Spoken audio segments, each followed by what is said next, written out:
Hai Davina, kamu lagi ngapain? Hai Sarah, aku lagi baca jurnal tentang anemia nih. Setelah aku baca jurnal, ternyata kasus anemia pada remaja putri di Indonesia masih cukup tinggi. Menurut data Riskesdas, pada tahun 2018, ada 32% remaja di Indonesia mengalami anemia, yang berarti terdapat 3-4 dari 10 remaja putri di Indonesia menderita anemia. Selain itu, prevalensi anemia di beberapa provinsi juga masih tinggi. Misalnya di Jawa Timur, terdapat sebanyak 42% remaja putrinya mengalami anemia loh. Wow, banyak juga ya. Tapi aku sendiri juga belum ngerti sih kenapa anemia bisa setinggi itu, apalagi pada remaja putri. Sebelumnya, kamu sendiri udah tahu belum anemia itu apa? Ya, aku tahunya anemia itu cuma kurang darah aja, tapi masih nggak tahu kenapa remaja putri bisa seberesiko itu terkena anemia. Sini, biar aku bantu jelasin. Jadi seperti yang kamu ketahui, kalau anemia itu kondisi kurang darah, atau lebih tepatnya keadaan di mana terjadinya penurunan kadar hemoglobin, hematokrit, dan jumlah sel darah merah di bawah nilai normal. Nah, untuk remaja putri, batas normal hemoglobin yaitu 12 gram per desiliter. Hemoglobin butuh zat besi dalam pembentukannya, sementara remaja putri rentan kekurangan zat besi karena setiap bulannya remaja putri akan mengalami menstruasi. Menstruasi menyebabkan remaja putri kehilangan zat besi 1,3 mg per hari.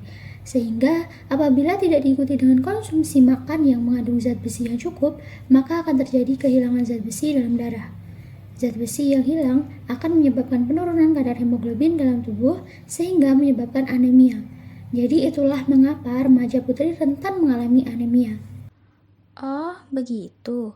Terus caranya kita tahu kalau kita terkena anemia apa dong? Tanda dan gejala anemia bisa disebut 5L, yaitu lesu, lemah, letih, lelah, dan lunglai. Lalu juga sering mengalami pusing, mata berkunang-kunang, bagian dalam kelopak mata bawah, bibir, lidah, kulit, dan telapak tangan menjadi pucat. Selain itu, perlu melakukan pemeriksaan kadar hemoglobin untuk memastikan apakah kita mengidap anemia atau tidak.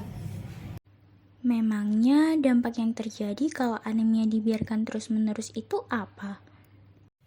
Dampak anemia pada remaja putri bisa menyebabkan pertumbuhan menjadi terhambat, tubuh mudah terinfeksi, dan kebugaran atau kesegaran tubuh berkurang, sehingga akan mengurangi semangat belajar dan membuat prestasi menurun. Tidak hanya itu, anemia juga memiliki dampak jangka panjang juga loh, karena nantinya remaja putri akan hamil dan memiliki anak. Remaja yang sudah menderita anemia akan mengalami anemia yang lebih parah saat hamil, karena masa hamil membutuhkan gizi yang lebih banyak lagi. Apabila tidak ditangani maka akan berdampak buruk pada ibu dan bayinya yang akan beresiko mengalami kekurangan energi kronis saat hamil nanti. Kekurangan energi kronis pada ibu hamil anemia ini bisa meningkatkan kemungkinan melahirkan bayi berat badan lahir rendah atau BBLR dan stunting. Wow, ternyata bisa separah itu ya dampaknya. Terus gimana dong caranya mencegah anemia? Caranya dengan mengonsumsi makanan yang mengandung zat besi, contohnya makanan yang mengandung vitamin C, karena vitamin C dapat membantu penyerapan zat besi dalam tubuh, seperti tomat, brokoli, jeruk, stroberi. Selain itu juga daging, telur, ikan dan unggas, buah bit, buat pisang ambon, buat pisang emas, jus bayam, rebusan kacang panjang, dan wortel. Lalu perlu mengurangi kebiasaan minum kopi, teh, serta mengonsumsi kacang kedelai setelah makan, karena pada makanan dan minuman tersebut terdapat kandungan kafein, tanin, oksalat, fitat, yang merupakan inhibitor atau penghambat dari penyerapan zat besi. Selain itu, dianjurkan untuk minum tablet tambah darah sebanyak 1 tablet setiap minggu.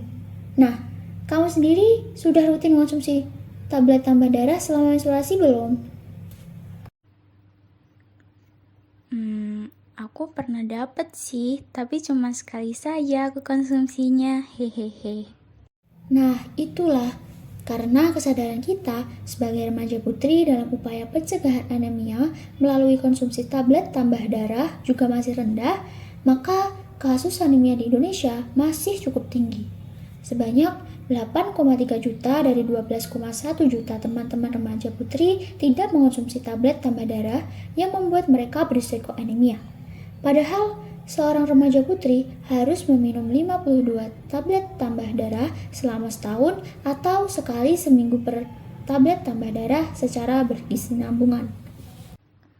Wah, oke deh kalau gitu. Mulai sekarang, aku akan mengonsumsi tablet tambah darah secara rutin dan juga makan makanan yang kaya akan zat besi. Makasih ya Devina penjelasannya. Iya, sama-sama Sarah.